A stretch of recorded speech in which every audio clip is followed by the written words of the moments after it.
Hello friends, welcome back to my channel Johnny's fashion world. ఇవాళ video ఏంటంటే వరలక్ష్మి వ్రతానికి background decoration simple వేలో నేను చూపిస్తున్నాను. ఇక్కడ క్రేప్ పేపర్ తీసుకున్నానండి. దీన్ని పెటల్ షేప్లో లీవ్స్ వచ్చే విధంగా దీన్ని నేను మర్చుకుంటున్నాను. దానికి స్టాప్లర్ సహాయంతో దాన్ని స్టిక్ చేసేసుకున్నాను. దీనికి ఫోమ్ ఫ్లవర్స్ పెడుతున్నానండి. మీరు ఫోమ్ ఫ్లవర్స్ అయితే మార్కెట్లో ఏ కలర్ అయినా మనకి దొరుకుతుంది. సో ఇదే విధంగా నేను మొత్తం అన్ని ఫ్లవర్స్ని నేను ప్రిపేర్ చేసుకున్నాను. Leaves with foam flowers.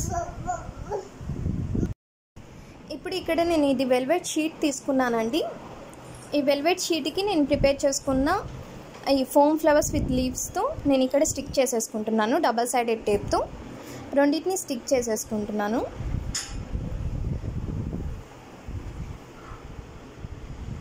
Red కాబట్టి ఆపోజిట్ కలర్ నేను ఎల్లో తీసుకున్నాను. మీరు దానికి కాంబినేషన్గా ఉండేది ఏదైనా కాంట్రాస్ట్ కలర్ తీసుకోండి.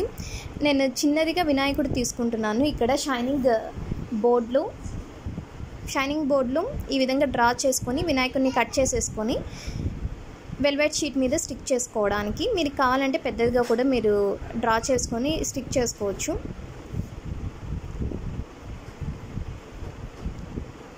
సో ఈ విధంగా కట్ చేసుకున్న తర్వాత మిడిల్లో కూడా కొద్దిగా కట్ చేశానండి. సో ఇది డబల్ సైడెడ్ టేప్ యూస్ చేసి దీన్ని స్టిక్ చేస్తున్నాను.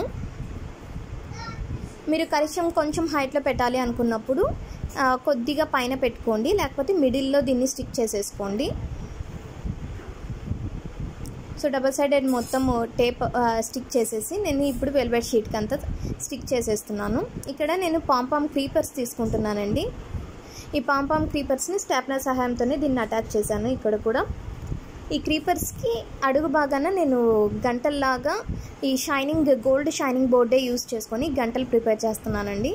ఇదైతే లుక్ బాగుంటుంది. అండ్ 250 GSM అండి. ఇది బాగా షైనింగ్ ఉంటుంది.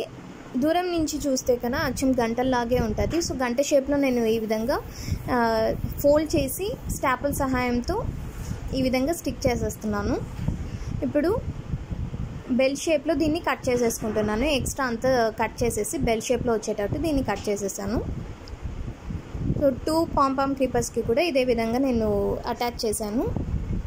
సో ఇప్పుడు బ్యాక్ సైడ్ వెల్వెట్ షీట్ ఉంది కదా, దానికి డబల్ సైడెడ్ టేప్ యూస్ చేసి మనకి ఎక్కడ కావాలంటే అక్కడ వాల్కి కానీ ఏదైనా కప్బోర్డ్స్కి కానీ ఎక్కడ మనం దేవుని పెట్టుకుంటామో అక్కడ దీన్ని నేను స్టిక్ చేసుకుంటున్నాను. నేను ఇక్కడ కప్బోర్డ్కి స్టిక్ చేస్తున్నానండి. So double sided tape use చేసి ఈ విధంగా స్టిక్ చేస్తున్నాను. ఇది వెయిట్ బాగుంటుంది కాబట్టి పక్కకు జరగదండి. మనం డబల్ సైడెడ్ టేప్ యూస్ చేసినా కూడా అదే విధంగానే ఉంటుంది. ముందర పీట పెట్టుకొని మిగిలిందంతా డెకరేషన్ చేసుకున్నాను. ఇలాంటి మరిన్ని వీడియోస్ కోసం నా ఛానల్ని సబ్స్క్రైబ్ చేసుకోండి. Please subscribe my channel Johnny's fashion world. Stay tuned.